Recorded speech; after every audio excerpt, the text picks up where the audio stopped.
For 6 months now we have been documenting YouTube comments, tweetlongers, and other social media posts adding little to no context to why we were doing so. Well, today you find out why. Online just about anything can be deleted. We see history just fade away overnight. Lost due to someone who no longer wanted it up.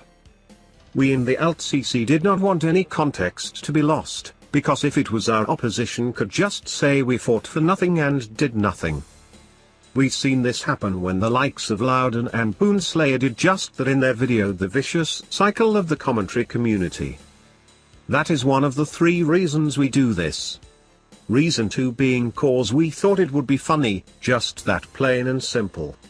And finally reason 3, we plan on responding to it later. You will get to see this one play out in today's video.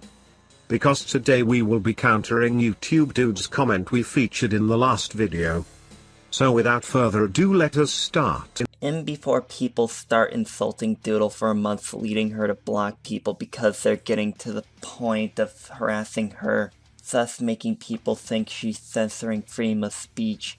Yes, but Doodletons is a commentator, and as a commentator she should be used to hearing opposing and or negative opinions on her and or her arguments.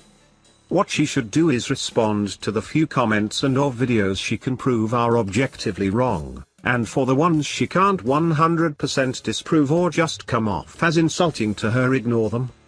And notice we said ignore, not filter. These people just want their subjective thoughts to be heard. By deleting their comments you are silencing that thought. The only time we approve of deleting comments is when people are trying to leak private info where it does not belong, like doxing you or telling other personal private things that does not belong in that comment section. If you delete insults or degrading comments, you become no better than the one who left the comment in the first place. Even though she has every fucking right to block people because only the government supports freedom of speech and Doodle is not part of the government. That is just not true at all.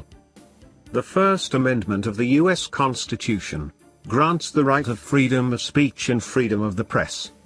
And it is through this right that people can say and write as they wish without the fear of being jailed and or fined. This does not only apply to the government but to your fellow man as well. If you say racist shit on Twitter, your boss has the right to fire you, but due to the First Amendment your boss does not have the right to report you to the police for what you said. So due to freedom of speech and expression we can say and write as we want without the fear of prosecution, but we still have to deal with the actions of our words. Your life may not be at risk but your credibility is. You may be protected from jail but you are not protected from being fired because of what you said. So as you can see, her being a government official has nothing to do with this YouTube dude. She may have the right to block people but that is mostly all she can do. Then people start saying how she's censoring critique, even though fucking Medicare and his fans admit they were just trying to get a rise out of her. So no shit she'd block trolls, because that's what any sane person would fucking do with trolls. You ignore them and block them. Justified or not, what she is doing is still censorship. If these detractors of her have admitted they are just trying to get a rise out of her, then wouldn't blocking them just give them what they want? And if a reaction is all they want, wouldn't a better alternative be to just ignore them? If you block them, you let them see they have power over you, and if you ignore them they will have nothing to work with, taking away the little power they had over you.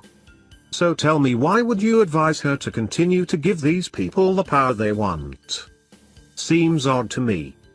And may I add, advising for people to be blocked because of a label placed on them by either themselves or others is dumb, because you will see not every troll is a bad person, and if you just block all trolls you would never have a chance to find that out.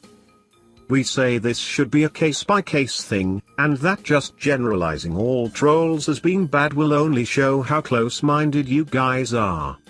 And before people call me a white knight of Doodle, even though they think that discredits me, even though considering how many times people bash on Doodle, I can call them Doodle haters, and have that discredit them in my mind.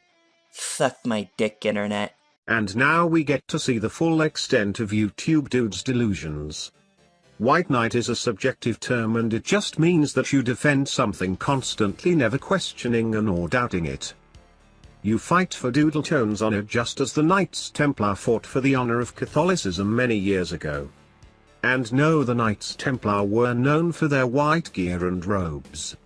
They are one of the main inspirations for the modern meaning of being a white knight. And calling people doodle haters, really, I didn't know we were in the first grade. If doubting and calling out Doodletones makes us haters, then we will proudly wear that label. But will you proudly wear the label of being a doodle white knight as well? Just curious. And I think your last statement shows just how delusional you are. You told the internet to suck your dick, so you are now willing to defend Doodle even if the eternity of the internet says she's wrong. It's just you and Doodletones against the world. Just grow up.